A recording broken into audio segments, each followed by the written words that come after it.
talking about how you can transcend the duality of your ego and move into a state of singularity without your ego running and ruining your life. And in studio today, I have, you guys are all familiar with her, Vanessa Benjamin. And we've been she's enrolled in a course that I have, a new course that I have called Singularity, Transcending the Duality of the Ego. And everybody enrolled in the course has been having some interesting experiences with their ego and actually overcoming some of the very, very common tricks and traps that the ego sets for you. And later on in the show, we will be taking calls from some of the other people that are enrolled in the course, and we're going to be sharing some pretty funny and interesting stories, although at the time they probably weren't that funny, right, Vanessa? Welcome to Divine Love Talk. Oh, thank you for having me. Okay. Always a pleasure. Yes, and I will have to say Vanessa has come such a long way. Yes. So what has this been like for you, Vanessa? Because we officially started the course 2 weeks ago, but I started working with you one-on-one before we actually started the course. Yeah. So just start out sharing whatever comes to your mind about the importance of this work and how clever the ego is. Yeah. Well, where do I start? I guess the course has been really transformational. I'm surprised at how I'm actually have been able to really get rid of a lot of or at least working on getting rid of a lot of the stuff that I've been working on or having issues with for like ever. And now I see what you mean. It's like, no, it's not as difficult as you're making it. It's easy. Just let it go. Yeah, but that is the problem is allowing yourself to move out of denial about the truth of what's going on. And the truth is that we're all pretty much schizophrenic. Yeah, and you know what's so funny is that I didn't want to like maybe admit to myself that I had a little bit of schizophrenia. But who does? I think seriously. Yeah, like guys, I'm a little crazy. Just want to let you know. Like, I didn't realize it, but it's true. And that's the first step, isn't it? Yeah. You know, just kind of getting to this point where you are outside of yourself, observing how crazy the behavior is. Right. And you know what I loved about, I think the only way that I have been able to get through this process is there has been no judgment. There's always been this, I'm holding you to your highest good, but I'm telling you what I see. And I'm open for you to actually change. I'm here waiting for you to change. If you don't, I still love you. Yeah. You know, but you got to go on and do your own thing. Yeah, you know? exactly. And setting your boundaries too has really, really helped me because in my life, you know, my parents never really set clear boundaries, or the boundaries were a little, you know, iffy. You know? And don't you think that that's kind of the blessing and the curse of being an only child? Yeah, is the lack of boundaries and how the ego is pretty much buck wild. Yeah, and mine was out there, out of control. It thought it ruled the world. It's like no, like, you guys need to understand. Okay. I have to control everything. Oh my goodness. And you're what, like 98 pounds of control? I have like the Napoleon complex. Oh, I mean, beyond the Napoleon complex. Yeah. Terrorist. Yeah, just call me Vanessa Napolitano. Right? Yeah. And you know, thank you for pointing out that in terms of being able to help other people take a look at how their ego is not serving them and how their ego is really keeping them in bondage and misery and suffering. Someone has to be willing to hold that space for them to take a look at their darkness. And then, like you had mentioned, how if you had gone into that whole little spiral that I was trying to take you down with me, that you couldn't have brought me out of it, because I really believed every single lie that my ego was telling me, like hook, line, and sinker. And it took me, like, I was like, okay, maybe she's right. And that opened the door just for me. Just that possibility. Yeah. And I'm like, okay, I've tried this, I've tried that. Clearly something's not working, because I really did want to get past it. And I finally had to surrender that I was wrong, And, that can put a person who is so completely identified with their ego, the way that you have been ever since I've known you, into an existential crisis, which you did go into.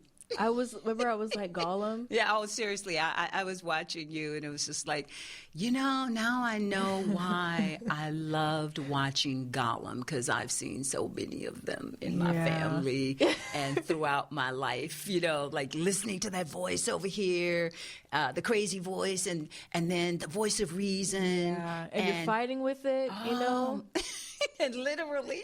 That inner turmoil. It was...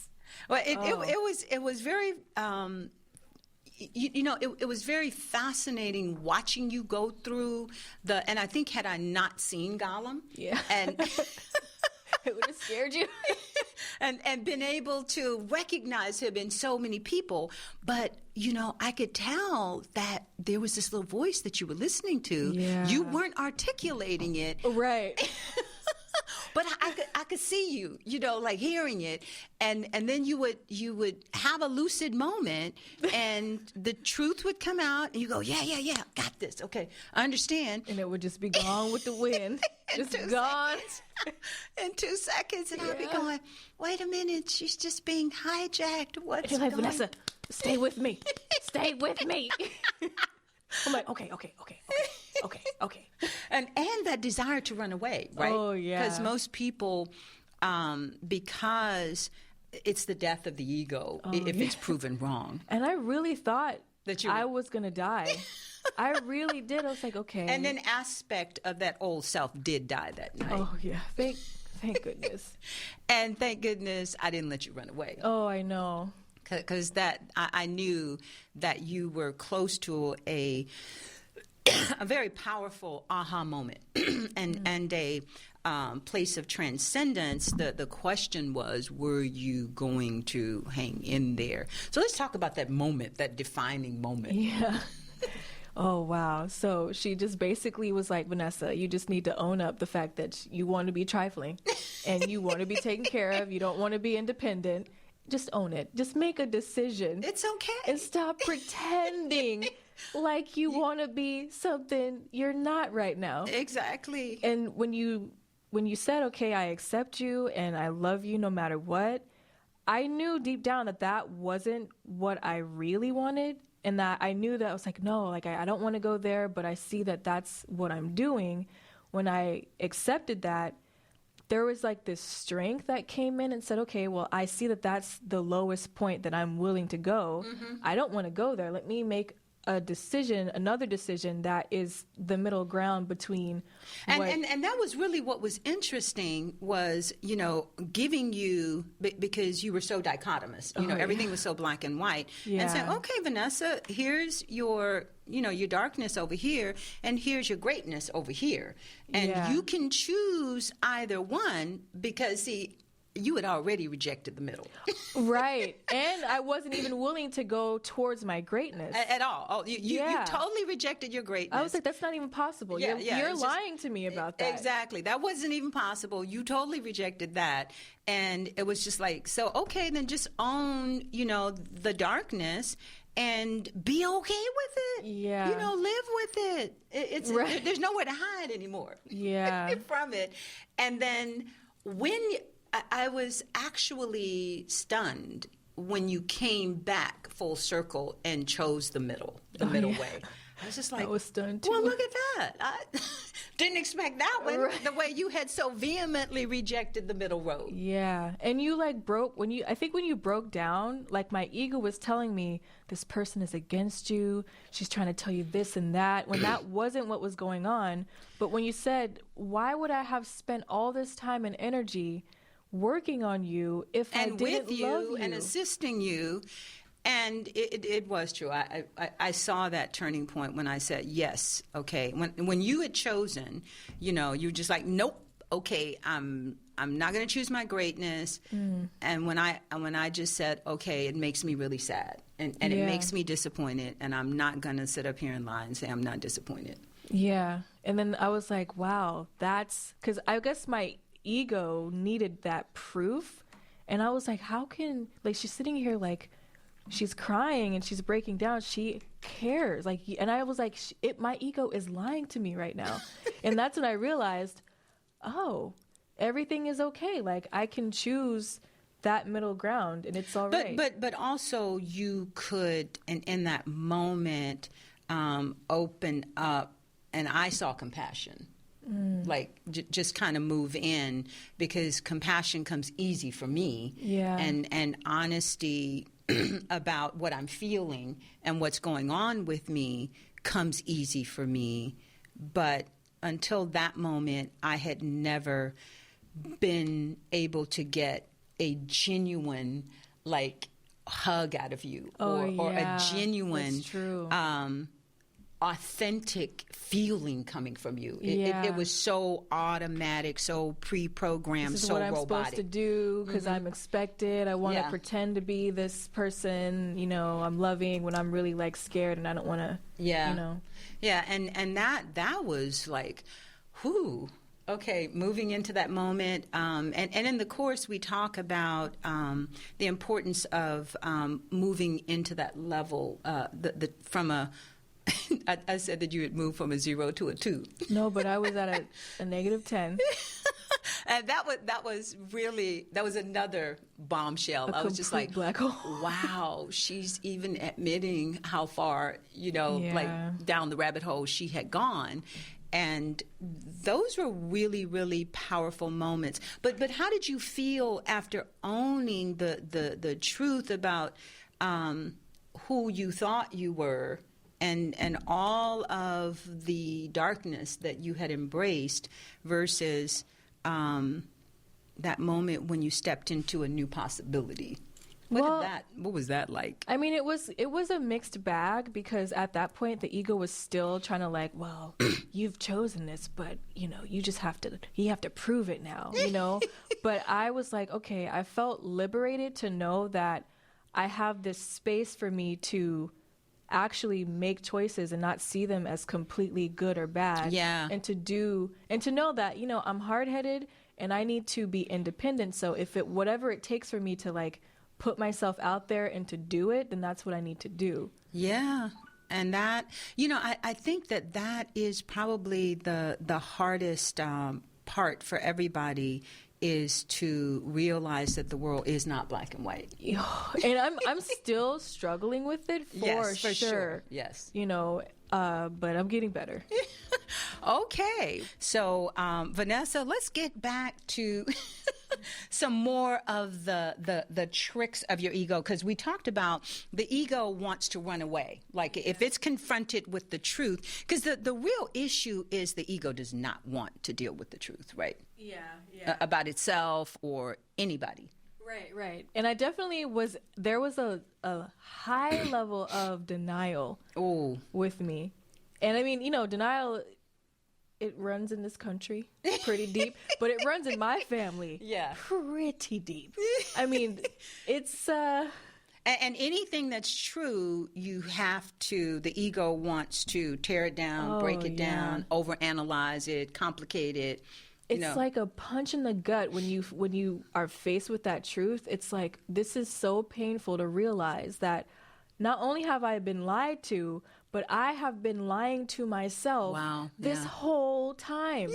And then when someone presents you with the truth, it's like, no, we got to make them wrong. Exactly. Because this whole emotional, like, defense mechanism that I have built up for so long, you can't break that down. Like, it's like you have to somehow defend it as if your life depends on it. Well, because the life of the ego does depend on the lie. Yeah. And defending the lie. And I will say that it is not an easy job to help someone break through their ego defenses, because they will literally try to drive you crazy. Oh, yeah. Make you the crazy one. I did that. Oh, yeah. But what was a defining moment for me was really sitting there, really tired after we'd had the meeting, really late at night. Your ego had already tried to hijack everybody in the meeting. Oh, yeah. She's like, look, you asked the question. We gonna stay up until you get it. Yeah, and it's so funny how the ego works. It's like, it doesn't matter whether it's yours or anybody else's, but they'll try to catch you in a weak moment when you're tired, especially when you're tired, and keep you up. Yeah. And then when you were doing that with me, and I was like, no, we're gonna deal with this now because you brought it up. And we're going to finish this, and nobody's going to go to sleep till we resolve it. Because the ego loves to, it's like that Michael Jackson song, got to be starting something. Oh, I know. It's always starting something, throwing a rock, and it's going to run and hide. Right. And then it was funny because, like, I was surprised at how I wanted to run, but then a part of me was like, no. I see what's going on. Let's sit here. I know I'm tired, but I really want to get through this. Like, there was a block. It was weird. That's the duality consciousness. Yeah. You want to get it, and the blind but you don't. spot too. Yeah, because the ego does not want you to see the truth. But let's also talk about the fact that the whole contempt that your ego had for anything that was light, that was loving, that was the truth. I mean, that kind of blew me away that you could own that. Yeah. Yeah, it wasn't easy because thinking that you're a child of the light, right? Yeah. But it's not necessarily true. Right. Yeah. And just kind of seeing how, I've been that character Cypher that in the Matrix that was betraying everybody. Yeah, the pretending Judas character and all that stuff, how I was really someone who wanted to justify its ego and to maintain that whole thing. And then when you see someone who's holding light, you're in seeing your own potential and saying, no, I have to tear that person down because I don't want to grow. Yes. And seeing that, oh my God, I'm that snake in the garden. Oh, yeah. Yeah, and that's scary to look at, right? Yeah, it was definitely hard. And even now, like, I mean, I'm not really beating myself up about it as much as I was before, because I know that that's another trick of my ego. Yeah. But and we're going to cover that in the next segment, because the ego is very crafty. Yeah. And it knows how to, when it's lost that one battle, it's determined not to lose the war. And so it will evolve as you evolve, and it will take on a whole new persona. As you make one breakthrough, it will say, okay, but I know who you are, and how it will just become smarter and more clever. So it begins with looking at what your weaknesses are and owning them. So Vanessa, can you talk about, how we really had to break that down, that you have been the ultimate control freak? Oh, yeah. And this incredible need for approval. Yeah, I mean, mixed with arrogance on top of that. Like, those three things are like my main issue is the need for control, because it's like built into that whole need for approval is the need to control what others think about me. Exactly. And to try to make instead of just being a good person, let me try to pretend to be good. Yeah, and then show people, like, now that I'm trying to be good, I noticed that I had that another game that you pointed out to me, and I'm like, yeah, I see the game where I'm like, yeah, see, look, I'm doing good. And now give me 3 gold stars. Yeah. And No, really, I want 10. Yeah. Right? 3 wasn't enough. Like, you guys, I took out the trash. Like, this is big for me. I never take out the trash. Like, exactly. Like, praise me. I actually walked my own dog. I know. I'm wonderful. What you want for a nickel? Yeah, and I like how now you're like, no, this is just common decency, Vanessa. This is what other people do, like in the real world. Yeah, it's just as a part of being. Nobody looks for gold stars and accolades for picking up after yourself. Yeah, and for doing your homework. Yeah, I know. It's crazy. But in terms of being able to identify that, talk about how your ego has gotten a little more sophisticated, and yet how you have had to outsmart it every step of the way. Yeah, like I've always noticed these accusatory projections from my ego. And so what I would do that you listen to, that I listen to and argue with. And then I argue because I'm trying to control those thoughts. And I'm like, no, that's not me. That's not how it is. And then it's instead of just observing it. Yeah. And then this whole need for approval comes in, and it's like, oh, well, other people think this about you. And it's like, no, that's not true. And then it's like, which is projecting things on other people that have nothing to do with the truth. And I literally had to be like, okay, what am I doing? Like, this is some silliness. Like, no. I said, no, I'm not going to take this. I'm not doing this with you. Absolutely not. I had to almost kind of get a little angry with it. Like, no. More like firm. Yeah, you firm. Know, and setting boundaries, because you got to remember to look at your ego as a terrible 2-year-old. Yeah. That's going to throw tantrums if it cannot have its way. And it is wrong. It's going to be as wrong as 2 left feet. You're never going to make 2 left feet right. Okay. Right. So, but it's always going to try to make 2 left feet right. Yeah. And so the fact that you would sit and argue with the 2-year-old, like Gollum. Yeah. What is that? Yes. Okay. And I love the fact that Carly posted that video of Gollum, because when you can look at, and let's talk about laughing, the whole importance of laughter in terms of quieting your ego. It can't stand to be laughed at. No, it's like, oh, you're making fun of me. You're putting me down. I'm not going to talk to you anymore. I know. Okay, so what's really important is, developing a sense of humor. About yourself, and then literally being able to just move into not being so serious about everything and staying in the moment. Yeah. So talk about how that has been helping you. Well, staying in the moment, I noticed that there's no room for the ego, but when I get out of it, the only thing that has helped me, and it's usually when I get tired, the only thing that's helped me is to say, okay, like, I have no control over this. It is what it is. Just don't judge yourself, because that's really where I go backwards. And the ego loves that. Yeah. And then, like, setting the intention.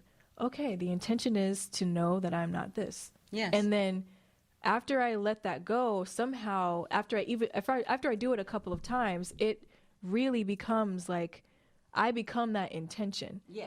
And I can embody it in that moment. Exactly.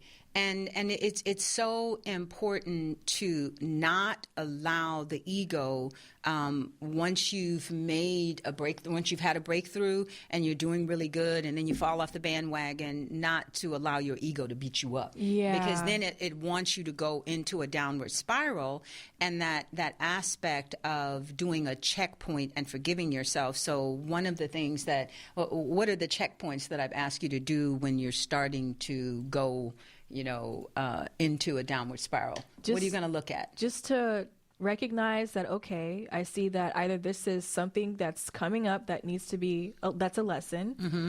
I'm being tested, because you will be tested when this stuff comes up. And I recognize that immediately. I said, okay, I see what's going on.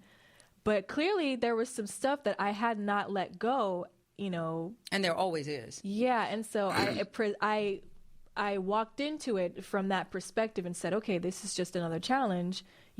I know that this is not me ultimately, and I have to break through this in order for me to get to the next level. And what about the whole physical component of us not taking care of ourselves? Oh my gosh. So what's the checklist that you guys are being asked to look at in the course? Are you tired? Am I tired? Number one. Have you eaten? Is your blood sugar low? Is it too high? How about water? Oh yeah, water. I forget that all the time. Why? Do I just need a nap? Right. Or like a 2-year-old, do I just need time out? I mean, seriously though, like, I need to just take a walk outside. I have to do that. I'm literally like that cranky baby. Yeah. Who's 2-year-old. Like, Vanessa, go get some water. Yeah. And I'll wake up and I'm like, okay, I'm cool. You know, I'm fine. I'm good. And go, like, I've seen you, like, go for hours with nothing to eat, no water. Yeah. And then your brain is starting to fry. And I'm going, Vanessa, okay, we're working on something and you're making mistakes. You're not making any sense. Yeah. And I'm going, Vanessa, okay, you need to take a breath. No, I got this. Yeah, because my ego's telling me in that moment, like, oh, Dr. Grant's like, you got to push yourself. You know, you can't be lazy. If you take a nap, you failed. You can't take a nap. You Even gotta when I'm finish saying, this. Vanessa, let's take a break. Yeah. And I had to keep reminding myself, no, you know, remember your ego is lying to you. Mm-hmm. And that's the one thing. I think if you can keep that in the forefront, just the possibility that it might not be true, what your ego is saying to you. Right. And then, like, sometimes I'll, like, with that whole approval thing, I'll be like, oh, yeah, I'm a little tired. Like, go take a nap. Thank you. Oh, okay. Take a break. I have permission to go take a nap, you know, and come back refreshed. Yeah, because because having depression for so long, my naps were all day. So, you know, I'll just take a nap for 18 hours and wake up still groggy, you know, and more tired. Yeah. And more self-loathing because you didn't get anything done. Yeah. But what's the difference now that you are actually in a more disciplined routine? That when I wake up, I already know what I have to do. I have my checklist. I get up and I actually like working. Right. Like, it's fun. Surprise. Even though you had identified with being lazy. Yeah. Or what we from Texas call trifling. Oh my gosh, you guys. Trifling. I mean, that was the funniest thing. I was just like, Vanessa, it's okay. Just admit that you're trifling. Yeah. Admit you like being lazy. Right. Admit you want everybody to serve you and do everything for you. Yeah. And once you can embrace that, then you can transcend it. Yeah. But if you can't even, like, own the truth about yourself. And you're beating yourself up about it, it's like, oh, I don't want to look at that. And I can't change it, you know? And what is that about? You can't change something. Oh, seriously. I'm going to be honest. At this point, I'm not getting it. Like, I mean, I probably do, but I need to sit down and think about it. But that whole thing of I can't change it's that whole, like, I don't know, like that whole, what's that thing, that whole, self-fulfilling prophecy that is built into the many belief. people. The belief that oh my God, I know so many people. It's just like, oh, Dr. Grant, you don't understand. That's just impossible in my culture. Yeah, and especially as a Black woman, this whole thing of you can't do that. You know, you have all of these obstacles and all of these things culturally and in society that are preventing you from doing that. Right. And I never really realized how deep I had embodied it and how deeply it was embodied, you know, within my family, because I spent time with my aunt this past weekend and seeing that same mentality within her. She's extremely smart. Yeah. But she also has that whole, like, disempowerment. Yeah, I can't do that. You know, the man is getting you down, but guess what? The man is getting everybody down.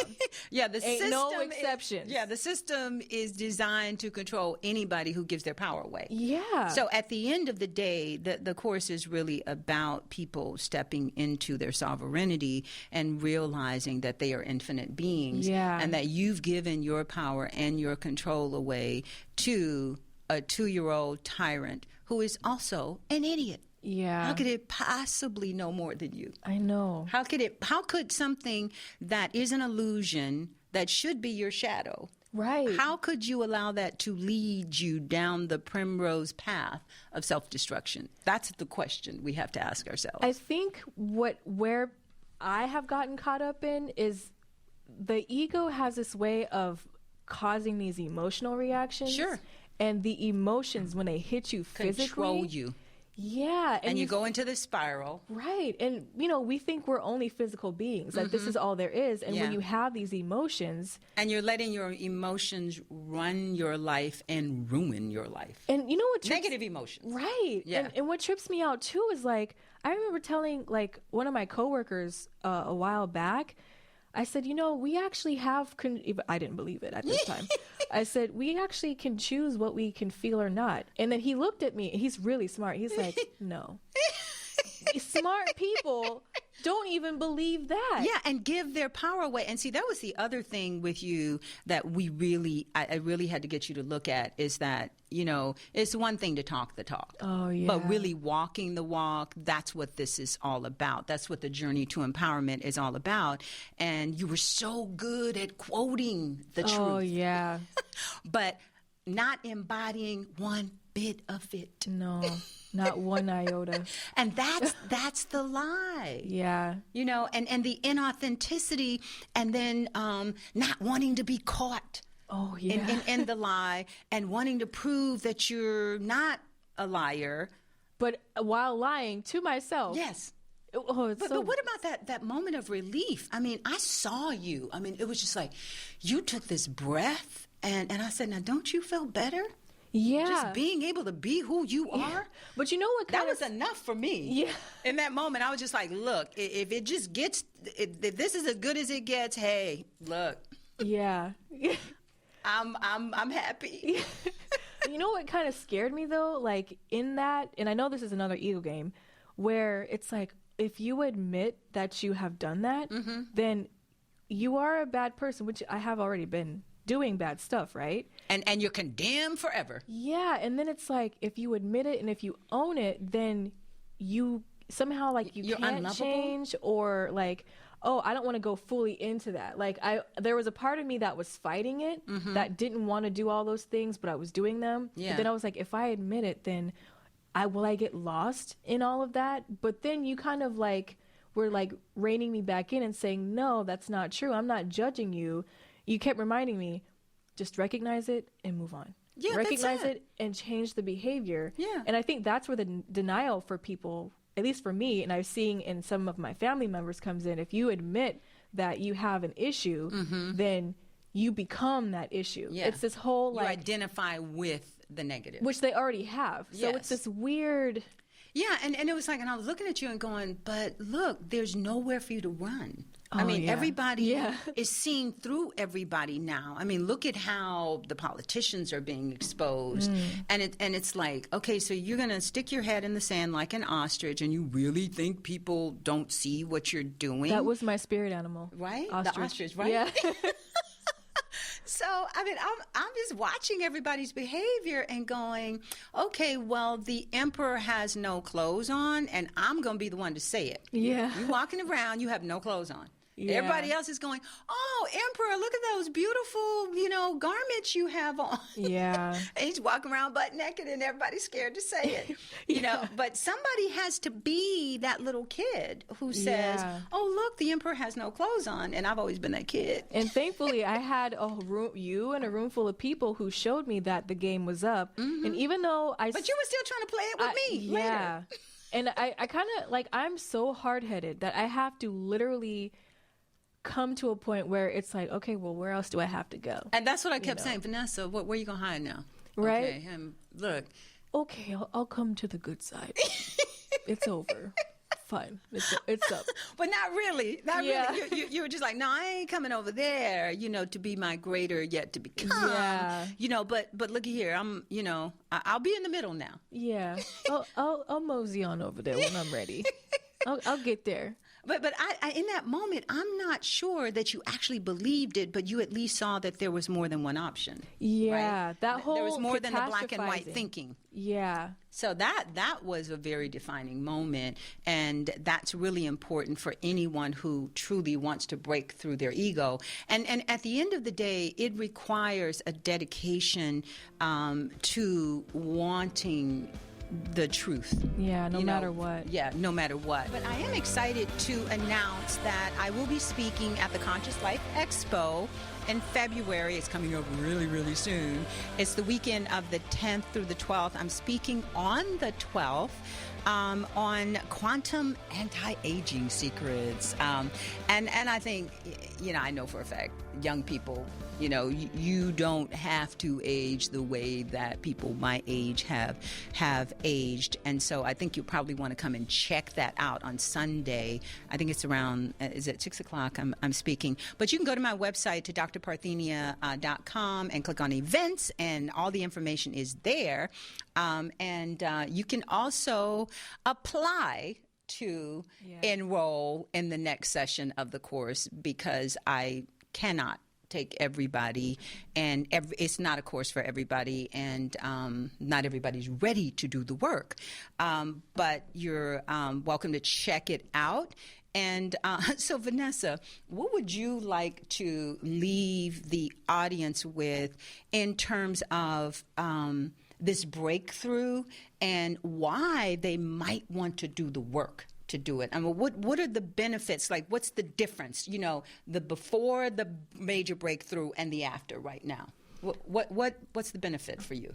Well, I now realize that everything that I really ever wanted that my ego thought it was giving me, I can actually have, you know, like, and more, you know, and I don't have to do this whole like striving and working like hard, like not necessarily working hard for it, but this I don't know, like this there's like a difficulty that your ego will present you with, and the things that you want to like attain or you want to do. And I feel like now it's effortless and I can actually be happy, because that's all I really ever wanted, was to be happy.